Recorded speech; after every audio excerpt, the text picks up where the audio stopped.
Bienvenidos al 7º episodio del podcast del Hablador, un espacio de entrevistas y contenido literario de la revista El Hablador. En este episodio, grabado en la ciudad de Lima, tuvimos el gusto de conversar con la escritora mexicana Jasmina Barrera, quien participó de la Feria Internacional del Libro de Lima 2023, organizada por la Cámara Peruana del Libro. Jasmina Barrera es una escritora y ensayista mexicana, nacida en la Ciudad de México en 1988. Es conocida por obras que mezclan la crónica y el ensayo para explorar temas como la maternidad, la escritura y la amistad entre mujeres. En su obra se encuentran los libros Línea Negra, Cuaderno de Faros y Punto de Cruz, y más recientemente La Reina de Espadas. En sus libros encontramos una prosa lírica, híbrida y polifónica, que conecta experiencias personales con reflexiones de carácter universal. Barrera también es editora, traductora y fundadora de Ediciones Antílope. Ha sido becaria de la Fundación para las Letras Mexicanas en los años 2012 y 2014. En el 2013 ganó el premio Latin American Voices por su libro Cuerpo Extraño. En esta entrevista exploramos algunos temas presentes en su obra y también sobre su experiencia como editora y traductora. Conversamos sobre la manera en que sus libros nos llevan a nuevos acercamientos sobre lo femenino y a revisar ideas preconcebidas sobre el amor y la amistad. Además, nos habló de sus primeras aproximaciones a la lectura y a la escritura. Esperamos que disfruten de este episodio. Buenos días, estamos aquí con Jasmina Barrera, escritora mexicana que está de visita en la Feria Internacional del Libro de Lima 2023. Ella ha publicado 3 libros, Cuaderno de Faros, Línea Negra y Punto de Cruz, en los que aborda temas como la búsqueda incesante de faros por todo el mundo, la maternidad y la amistad femenina y el bordado, por resumirlo de alguna manera. Jasmina, en tu experiencia, ¿cómo la escritura ayuda a examinar las grietas en los discursos establecidos alrededor de algunos grandes temas como la maternidad, que por ejemplo está en Línea Negra, la amistad en Punto de Cruz y la soledad en Cuadernos de Faros? Yo creo que la literatura lo que hace muy bien es complejizar. Muchas veces más que dar respuestas ahonda en preguntas o las hace más difíciles, porque creo que da muy bien cuenta de las ambivalencias, de las contradicciones, y la literatura que a mí más me gusta es la que hace eso, la que problematiza. En el caso de la maternidad, por ejemplo, que durante tanto tiempo estuvo incluida en un discurso en el que ser madre era la experiencia última de realización de una mujer, lo mejor que te podía pasar en la vida, algo natural en las mujeres, un instinto, y que como tal, por supuesto, no requería la ayuda de nadie, porque tú te las arreglabas sola porque es tan maravilloso que adelante. Justamente desmontar ese discurso y plantear maternidades reales es algo que ha hecho muy bien la literatura, sobre todo en los últimos tiempos. Y lo mismo la amistad entre mujeres, ¿no? La amistad entre mujeres que durante tanto tiempo se consideró peligrosa, imposible, siempre rodeada de sospecha y celos y envidias. La literatura ha mostrado muy bien que no es así, que es sin irnos tampoco al otro estereotipo que un feminismo fácil puede llegar a plantear, en donde las mujeres somos siempre sororas y amigas y hermanas y una utopía pues que no existe. La amistad entre mujeres puede ser tan apasionada, compleja, hermosa, como las relaciones de pareja, y muchas veces están atravesadas por cosas como sí los celos, sí la rivalidad, pero también el erotismo, la complicidad, la economía, un montón de cosas de las que yo creo que también la literatura ha sabido dar cuenta. Sí, sobre la amistad, justo una de las cosas que más me gustó de Punto de Cruz es una formación de sentimientos, ¿no? Sociabilización fuera del hogar, porque no se nombra mucho los padres, pero sí hay como que están como ecos, ¿no? Siempre la distinción, y primero a través de las amigas. Por ejemplo, la mejor amiga Dalia, como mencionas, que es el hecho de ser como una sombra que está siempre ahí, cosas que nos alejan, y al inicio siempre es como una admiración y envidia, ¿no? De celos. Eso. ¿Cómo fue ese proceso de construir ese personaje? ¿Cómo la amistad, en ese sentido, es como que la base, se puede leer como una base para sociabilizar después, para las relaciones, para relacionarse con el mundo? Este personaje, al igual que los otros, son una construcción que yo hice a partir de diversas experiencias con diversas amigas y experiencias mías también, están ahí todas mezcladas. Y se fueron convirtiendo los personajes poco a poco en ellas mismas, en ser esa parte que yo llamo mis amigas imaginarias y que puedo ver en mi mente, ¿no? Que siento que conozco, que sé que les gusta, cómo reaccionan. Pero sí es cierto que hay muchas experiencias en Dalia de cosas que yo he sentido con otras amigas, ¿no? De esa mezcla de admiración, rivalidad, atracción, seducción, complicidad, ternura, mezclas muy, muy complejas. Y que además se van cambiando porque las personas cambian, se van modificando todo el tiempo. Y la otra pregunta, me gusta eso que dices de la amistad como una escuela para las relaciones con el mundo. Por supuesto, la amistad es un tema muy hermoso porque está mucho menos definido el amor, por ejemplo, o que otro tipo de relaciones. Hay muchísimos grados de amistad, la amistad tolera muchos grados de distancia también, de distancia física y de distancia emocional. Yo he tenido amigas a las que nunca he visto, hay amigas a las que quiero muchísimo, con las que solo he pasado 2 días, hay amigas de las que hace muchísimo que no sé y que yo sigo considerando amigas, hay amigas que yo sé que ellas ya no me consideran amiga, pero yo sí las considero mis amigas. Es algo mucho más para mí flexible, ambiguo, y es una disposición hacia los demás, yo creo. Y la que a mí más me gusta. También hablando sobre Punto Cruz, quiero citar dos líneas que dice: aprendí a leer y a escribir al mismo tiempo que aprendí Punto de Cruz. Y también dice: ante las canciones y la búsqueda de un vocabulario, un imaginario, un acopio de metáforas y de historias, fragmentos de un discurso amoroso y vital para describirnos, para ser, estar y sentir el mundo. Justo me llama la atención cómo la música y el bordado son como una presencia en la formación de la personalidad de la protagonista, ¿no? ¿Cómo es esta forma de lenguaje, estos lenguajes que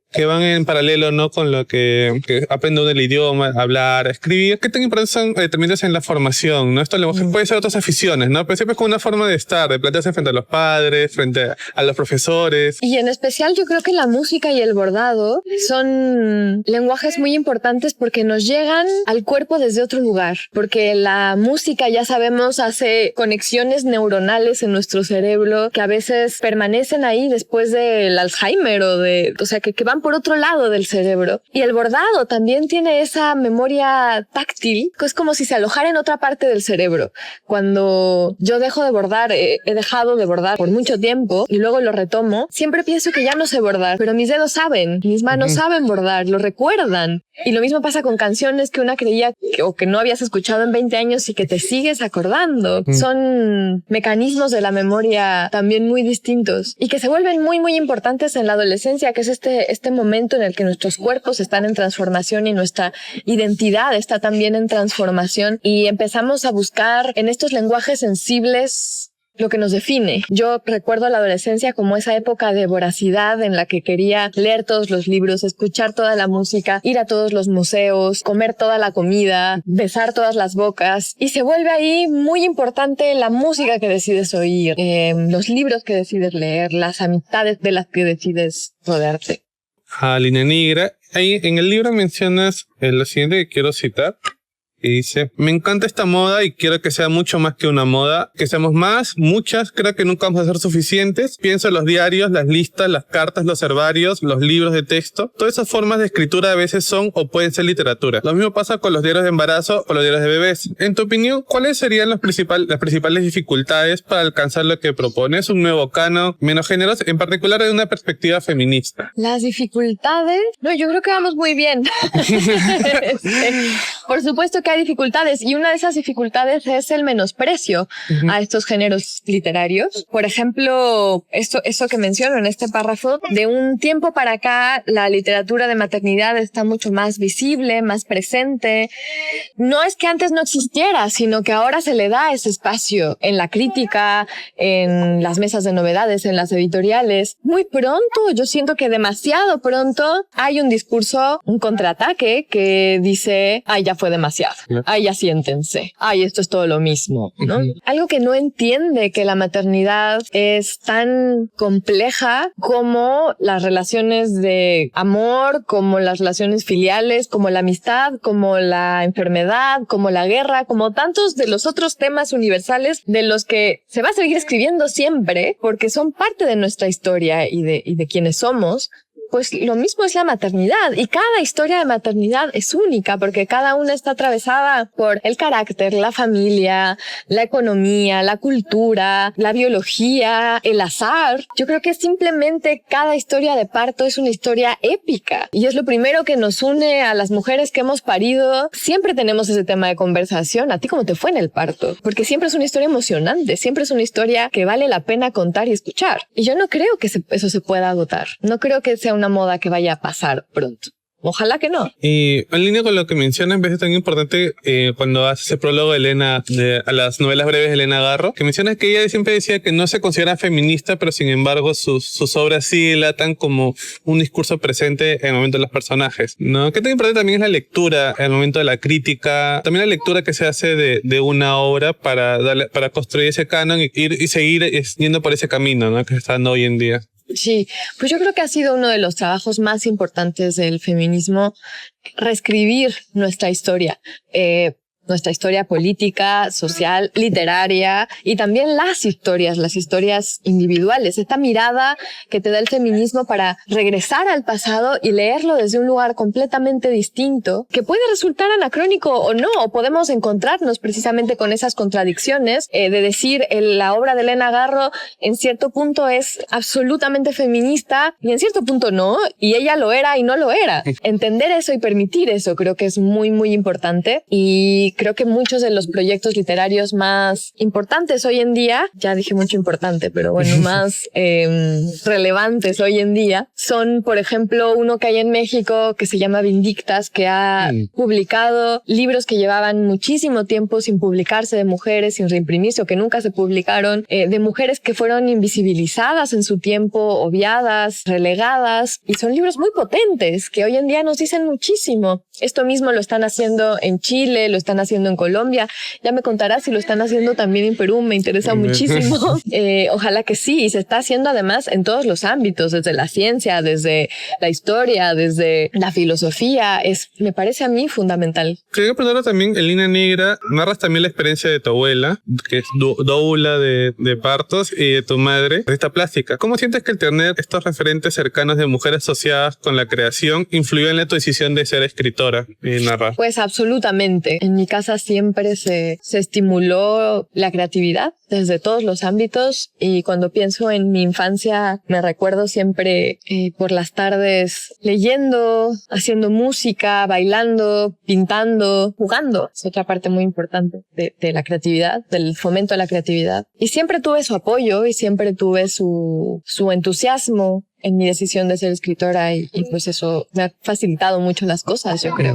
Además de que me dieron las herramientas también para entender esos lenguajes desde otro lugar.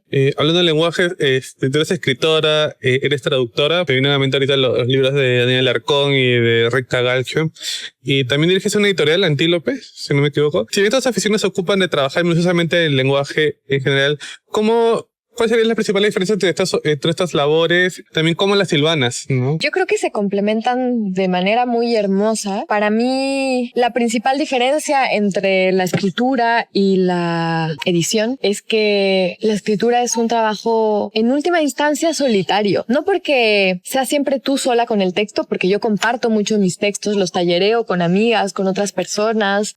Mis textos además están construidos muchas veces llenos de citas, de referencias a otras voces, a otras historias. Últimamente las decisiones son tuyas y hay algo ahí muy solitario y que me suele llenar de inseguridad.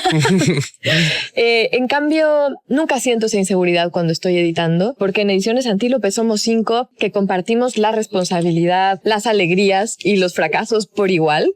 Y es para mí mucho más fácil sentir confianza y orgullo en lo que hacemos. Además de que el resultado es mucho más tangible, porque escribir, bueno, siempre es una pregunta, siempre es una tentativa, siempre es un proceso que no sabes en qué va a derivar, y a veces, o muchas veces, son textos que no se publican. Sí. En cambio, cuando estás editando tienes muy en mente el objeto físico. Es un poco como el bordado también.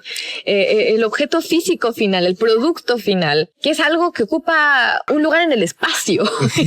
Y hay algo muy satisfactorio en eso. También como te permite dialogar con la estética en la imagen, imagen, la portada. Sí, creo que son trabajos muy complementarios, porque bueno, también editar te vincula de manera mucho más directa con el mundo material, económico y con todas las dificultades que eso implica, sobre todo en un país como México. Y de eso me puedo olvidar un poco cuando estoy escribiendo, ¿no? O sea, salvo en los temas de la escritura, pero hay una libertad ahí también muy grande que creo que eso se complementa muy bien con la edición. Y la traducción para mí es un trabajo de lectura, que es, bueno, en última instancia, por lo que me dedico, a lo que me dedico, antes que nada lo que me gusta es leer. La traducción para mí es la lectura más cercana que se puede hacer de un texto. Una lectura amorosa, un trabajo de cuidado del texto que disfruto también mucho. Última pregunta, por el tiempo más que nada, porque si no seguiremos conversando. Sí. Una de las cosas que nos gustó de Eliana, del equipo y a mí fue cuando una entrevista cuando mencionaste que eras tan fan de Harry Potter que te leíste el libro en inglés y nosotros hemos pasado por lo mismo, o sea, hemos pasado por lo mismo. Y también nos gusta que también seas como que muy defensor de tus aficiones, ¿no? Este es Faros y este es un cuaderno de Faros. El personaje de Punto de Cruz también defiende a Angela Carter, a Oscar Wilde. Si hay alguna escritora o escrito alguna obra o alguna afición en general que en este momento te haya atrapado. Acabo de terminar un libro que se publica el próximo año sobre Elena Garro. Fue un hoyo negro ese libro porque la obra de esa mujer es enorme y su vida también y su personalidad también. Y sí caí yo ahí en una espiral sin fondo por un par de años por lo menos. Fue fascinante y terrorífico al mismo tiempo. Estoy terminando eso y retomando una novela que empecé antes de meterme con lo de Elena, que tiene que ver con la crisis ambiental, con el caos ambiental y climático en el que vivimos. Son temas que también me tienen en este momento muy, muy, muy atrapada. Temas inescapables de los que creo que estamos todos sufriendo los efectos todo el tiempo. De manera consciente o inconsciente, y una vez que una se adentra en las complejidades de todo eso, pues también resulta fascinante. Bueno, hemos tenido el gusto de hablar con Jasmina Barrera. Sus libros se encuentran en la Feria Internacional del Libro de Lima y es una buena ocasión para recomendarla y leerla. Muchas gracias. Y así concluye nuestra conversación con Jasmina Barrera. Queremos agradecer a la Cámara Peruana del Libro por invitarnos a participar de la Feria Internacional del Libro de Lima 2023. Gracias por acompañarnos en este episodio. No olviden suscribirse al podcast y seguirnos en nuestras redes sociales como El Hablador Revista en Instagram, Facebook y YouTube. ¿Quieres leer nuestras reseñas y artículos? Visita nuestro blog. Encuentra el enlace en nuestra bio. Este fue el último episodio de la primera temporada del podcast del Hablador. Hasta la siguiente temporada.